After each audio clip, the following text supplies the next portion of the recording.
Hey kitties, we're back. Triple features are back. I've missed you guys. I hope you missed me.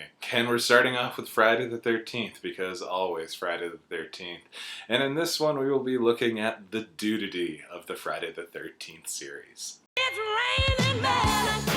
Hallelujah, it's raining. Slasher films are generally designed to appeal to a certain type of person, that being a teenage male boy. As such, there's female nudity as far as the eye can see, and in the Friday the 13th series, I think there's only like 1.5 that don't actually feature nudity in them, and that's out of 12 movies. However, there's only 3 movies in which you see raw man-ass, and so we're going to take a look at those and, compare and contrast. Our menu is going to go in order of increasing male nudity, and so we're going to look at Freddy vs. Jason, Friday the 13th Part 4, the final chapter, and Jason Goes to Hell, the final Friday. Now, I don't want to get in too far into the weeds on this, but Freddy vs. Jason counts as a Friday the 13th film. It is a canonical Friday the 13th film. It is a canonical Nightmare on Elm Street film. There are only 2 films in either series that don't count in the canon of the movies that were started out in the 80s. That's Wes Craven's A New Nightmare and the 2009 Friday the 13th reboot, remake, an attempt to get renewed interest in the dying franchise. So, Final Nightmare ends with Freddy getting for realsies killed and going to hell. And we know he goes to hell because in Jason Goes to Hell, the final Friday, the last shot is the mask being pulled down by Freddy Krueger's glove because Freddy has plans for Jason. And it's fun because in Jason Goes to Hell, the Freddy glove is played by Kane Hodder, who had been playing Jason. And so he's the only person on the planet Earth to play both Freddy and Jason. He's sort of the Bela Lugosi of 90s slasher films. Those 2 movies end with the two characters going to hell. Freddy vs. Jason starts off with both of the characters in hell, and thus we are here. It counts. It's legit. And it has so many references and tie-ins to all of the previous films, such as Weston Hills, the mental hospital that all of the last of the Elm Street kids end up in Nightmare on Elm Street Part 3. And that's where we find our hero,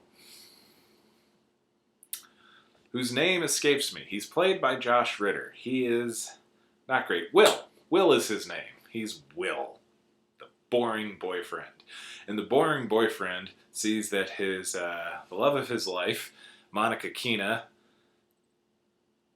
God, I can't remember her name. I can remember like 2 character names in like this whole thing. And it's Trey and Gibb, played by Catherine Isabel and some meathead, because I love Catherine Isabel so much, and they're probably my favorite characters in the whole movie because their relationship dynamic is so terrible. Will is stuck in Weston Hills because they've quarantined everybody that remembers Freddy Krueger in an attempt to prevent Freddy Krueger from spreading out into Springwood, Ohio.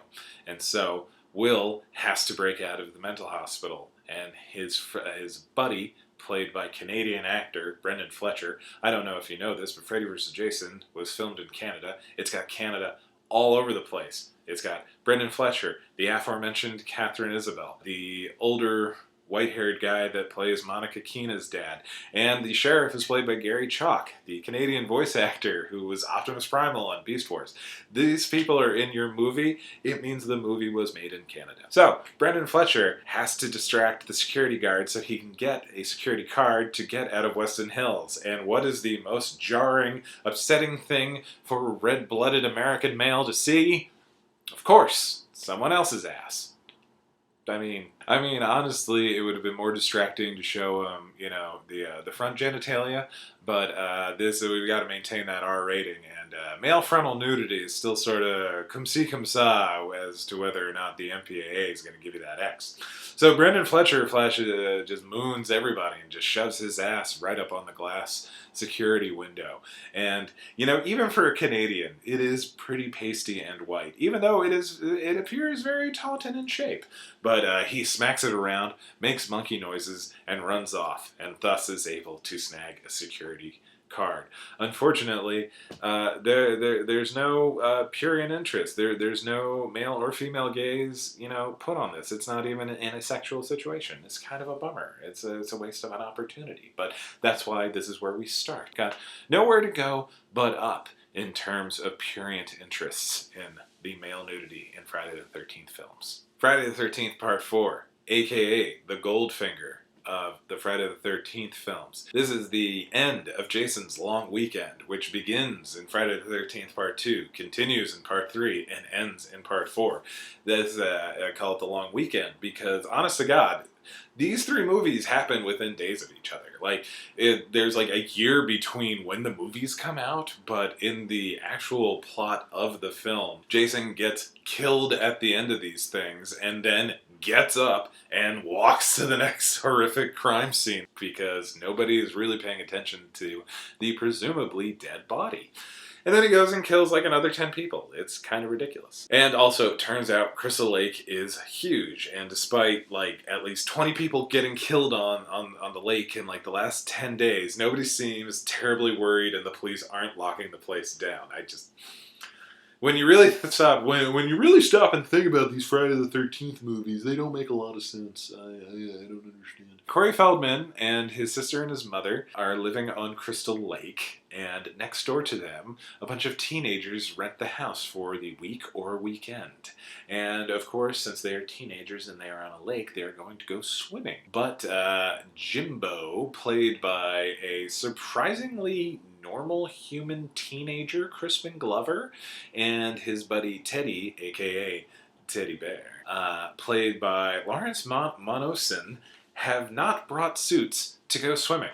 They all set out to go swimming. They rented out a house on the lake. They are all there to go swimming, and yet when they're invited to go swimming by like all the people, they say, "We can't. We don't have any suits." And then one of the other guys, whose name I can't remember at all, but he wears a baseball cap and jorts, suggests that they all go skinny dipping. And because it's the 80s and they're teenagers, they all just do. So we get to see all the girls' butts and the girls' boobs. Though they are outnumbered by the men 4-3, we only see one guy's butt, and that's Lawrence Monoson, Teddy Bear. And it's looking pretty good. It's pretty tight, and in terms of tan versus not tan, it is not so terribly jarring. It's like a nice, good distinction with the tan lines, but not so farmer tanny or just amazingly pasty white. That's the only butt. That's the only butt we get to see. I guess he gets to see a little bit of the guy from Matthew Starr in the shower, but it's all like shower glass fuzzy, but you get to see the girl's butt, in stark relief, but again, the male nudity is horrifying for the average American movie-going audience, and so we can't do it. Until we get to Jason Goes to Hell, the final Friday, aka the worst Friday the 13th movie ever made. It's terrible. It is not good at all. Like most movies that I think are bad, you can always just like find something to hold on to. It's like, well, yeah, but no, there were just a lot of bad decisions made in Jason Goes to Hell, except that director Adam Marcus thought it was kind of sexist how you always see female nudity and no male nudity, and so he insisted that for every naked woman that was going to be in the movie, he would also have a naked man. And he does, and it's kind of impressive. At times, wonderful and horrifying. So, Jason Goes to Hell is basically The Hidden, but with Jason. Jason only actually appears twice in the whole film, and throughout most of the film, Jason is revealed to be some sort of demon worm thing that jumps bodies and goes around committing the murders, which is why the movie is so very, very boring. And the producers thought so as well, so they forced the director and filmmakers to shoehorn in some actual normal Friday the 13th stuff, which is why when it gets to that part in the film, it doesn't seem to fit anywhere. Our hero, played by John DeLeMay, who is the only actor who was a regular cast member on the Friday the 13th television series. They, again, Canadian anthology horror thing that had nothing to do with the Friday the 13th movies except having the same name, but it's kind of funny. He was the only person that was on both. He is going to meet the mother of his ex-girlfriend because they, as it turns out, are long-lost Voorhees people, and only through their bodies or genetic codes can the demon worm thing turn back into fully fledged Jason with the hockey mask. And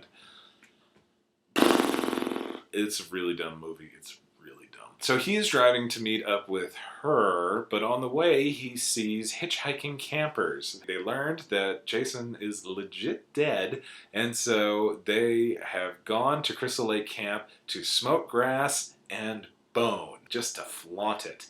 And it's great because, you know, it's stupid, and also they have a lot to flaunt. The first bit of male nudity is Michael B. Silver as the male camper, and this dude's in shape. This dude is in really, really good shape, and I'm blanking right now as to what the tan line situation is, but I'm pretty sure he's just all over smooth and wonderful.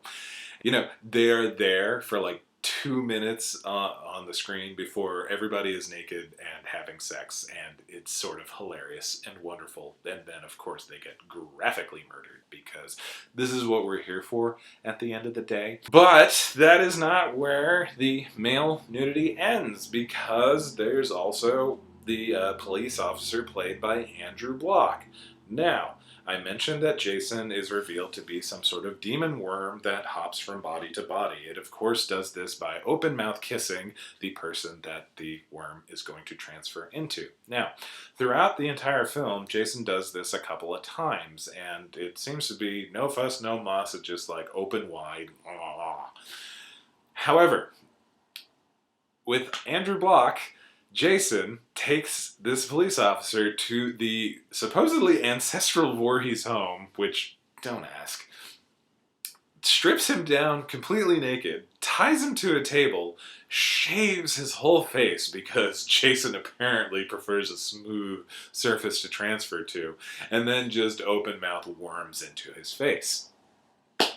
But you get to see him completely naked for a few minutes for some reason, and then as the police officer, Jason just goes and quietly puts all his clothes back on and then just leaves and goes and does shenanigans until he does it again. And like, as I said, he transfers a couple of times, and there doesn't appear to be any requirement for nudity in the process. So yeah, Jason goes to hell. But yeah, so in 12 movies, 11 or 10 and a half of which feature all sorts of female nudity, only 3 times have we seen male nudity. I mean, there's topless men all the time, but not a lot of male nudity, which, you know, at the very least, I would have thought 7 would have had a bit more male nudity, because just about every guy on that set was openly and out of the closet gay at the time, which, you know, credit where credit's due for the bravery of the actors and the coolness of the producers to be like, yeah, who cares? But yeah, they were all, you know, in hetero relationships on the screen, but, you know, no male nudity, and not my beloved number 7. But Freddy vs. Jason, Friday the 13th Part 4, and Jason Goes to Hell is where you can get mid-80s to early 90s man butt. As someone who enjoys nudity of all shapes, sizes, and genders, I feel like we should try to push for more male nudity in the horror films to go along with the female nudity, because everything needs to be a bit more egalitarian before they get murdered, of course. I mean, everybody gets murdered. That's just the way it is. So, happy to be back. Happy that you guys are back. And hopefully this will last a bit longer than the last run. Bye!